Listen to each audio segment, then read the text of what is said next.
గోస అనుభవించి ఈ ఏర్పడ్డ ఇందిరమ్మ మొదటి సంవత్సరంలోనే పేదవుడు చిరకాల కోరిక ఒక చిన్న ఇల్లు కట్టుకోవాలనే కోరిక నెరవేర్చాలని గౌరవ ముఖ్యమంత్రి రేవంత్ రెడ్డి గారి నాయకత్వంలోని మన ప్రభుత్వం చిత్తశుద్ధితో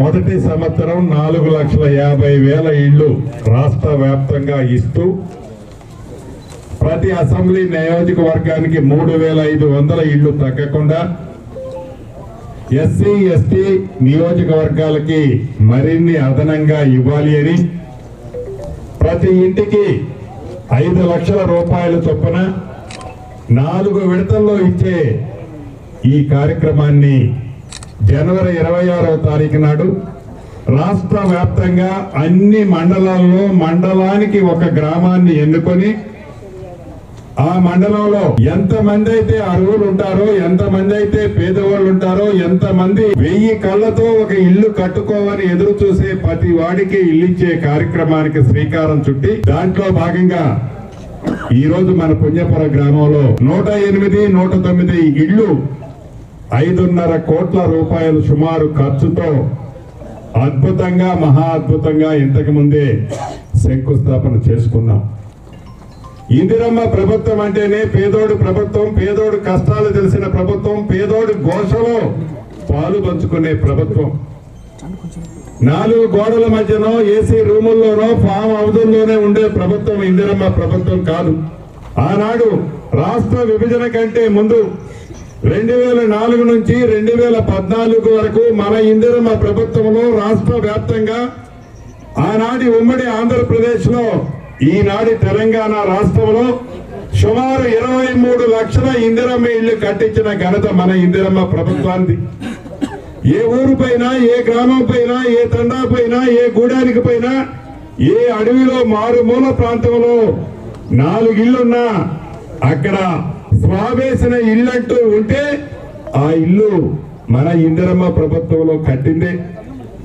కానీ సాధించుకున్న తెలంగాణ రాష్ట్రం ఏర్పడిన తర్వాత మాయ మాటలు చెప్తూ అద్భుతాలు చూపిస్తూ ఇదిగో నీకు డబుల్ బెడ్రూమ్ ఇల్లు ఇస్తున్నాని ఎన్నికలు వచ్చేటప్పుడు బొమ్మలు చూపించిన ప్రభుత్వం ఆనాటి ప్రభుత్వం. ఇందిరమ్మ ప్రభుత్వం అంటే మాటల ప్రభుత్వం కాదు, చేతల ప్రభుత్వం. ఇందిరమ్మ ప్రభుత్వం అంటే పేదవాడి కష్టాలు తెలుసుకొని కష్టాలు నెరవేర్చాలని తపన పడే ప్రభుత్వం మన ఇందిరమ్మ ప్రభుత్వం.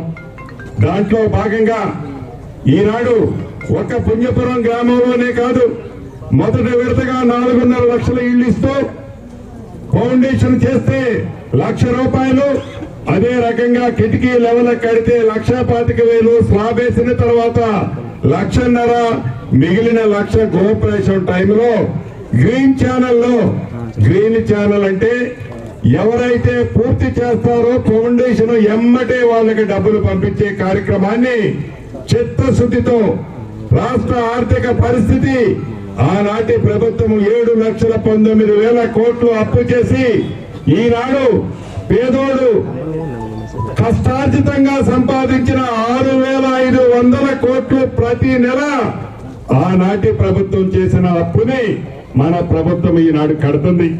అయినా కూడా ఎక్కడా తగ్గకుండా ఇచ్చిన మాటలు ఇంకా కొన్ని చేయాల్సిన అవసరం ఉంది. ఇందాక పెద్దన్న అడిగాడు, నిజం, అక్కడక్కడ కొంతమంది రైతులు మిస్ అయిన మాట నిజమే రైతు రుణమాఫీ విషయంలో. కానీ దేశ వ్యాప్తంలో ఏ రాష్ట్ర ప్రభుత్వము ఒకేసారి 22,000 కోట్ల రైతులకి రుణమాఫీ చేసిన సందర్భం లేదు. మన ఇందిరమ్మ ప్రభుత్వంలో అన్న మాట ప్రకారం గౌరవ ముఖ్యమంత్రి రేవంత్ రెడ్డి గారి నాయకత్వంలో అన్న మాట ప్రకారం 21,000-22,000 కోట్లు 1,00,000 కోట్లు రుణమాఫీ చేయడమే కాకుండా చెప్పడం జరిగింది. ఇది కేవలం ఇళ్ళు ఒకటే కాదు, ఈ ఇళ్ల పైన ఒక కుటుంబ ఆశలన్నీ ఆధారపడి ఉంటాయని ఒక మాట చెప్పడం జరిగింది. ఒక ఇల్లు ఉంటే గానీ ఆ కుటుంబం ఆర్థిక అభివృద్ధికి, పిల్లల చదువుకి మహిళల అభివృద్ధి కోసం రేపు పెద్ద పెద్ద ఆశలు పెట్టి పెద్ద పెద్ద పదవులు పెద్ద పెద్ద పోస్టులు పోవడానికి ఆ ఇల్లు కూడా ఒక పునాది లాగా ఉంటుందనేది ఒక మాట చెప్పడం జరిగింది. మూడోది, లబ్ధిదారులందరికీ సొంత ఇల్లు కట్టుకున్నట్టు ప్రేమతో ఆశతో ఇల్లు కట్టించాలని అధికారులందరికీ ఆదేశాలు ఇవ్వడం జరిగింది. అద్భుతమైన ఒక స్ట్రక్చర్ ఎలా కట్టాలని చెప్పుకుంటూ అవన్నీ మనం ప్రక్రియను ముందుకు తీసుకెళ్తున్నాం. మన జిల్లాలో ఈనాటికి మార్కౌట్ లో కూడా మనం దాదాపు 3,000 ఇళ్ల పైనకు మనం మార్కౌట్ ఇచ్చుకొని ఉన్నాం. పూర్తిగా మనకున్న టార్గెట్ ప్రకారం కేవలం ఒక వారం లోపల అన్ని మార్కౌట్లు పూర్తి చేసుకుని బేస్మెంట్ల వరకు కూడా మనం కట్టడానికి ఇప్పుడు తయారుగా ఉన్నాం. మిగిలింది ఒకటి అందరూ అవగాహన పొందిన తర్వాత మీరు మీ మేస్త్రీలతో కూర్చున్న తర్వాత ఒక అద్భుతమైన ఇల్లు, ఇటువంటి అవకాశాలు మళ్ళీ మళ్ళీ రావని మనకి తెలుసు. వచ్చినప్పుడు ఒక అద్భుతమైన ఇల్లు కట్టుకుంటే మన కుటుంబానికి ఆ కుటుంబ అభివృద్ధికి ఒక మంచి పునాది మనం వేసుకున్నట్టు ఉంటుందనే ఆలోచన ఖచ్చితంగా మనం మనసులో పెట్టుకోవాలని అందరికీ చెబుతూ, ఇటువంటి చక్కటి అవకాశం అధికారులు కూడా ఇచ్చినందుకు ప్రభుత్వానికి, గవర్నమెంట్ మంత్రి గారికి కూడా ధన్యవాదాలు చెప్పుకుంటూ అందరికీ అవకాశం ఇచ్చిన పెద్దలందరికీ ధన్యవాదం.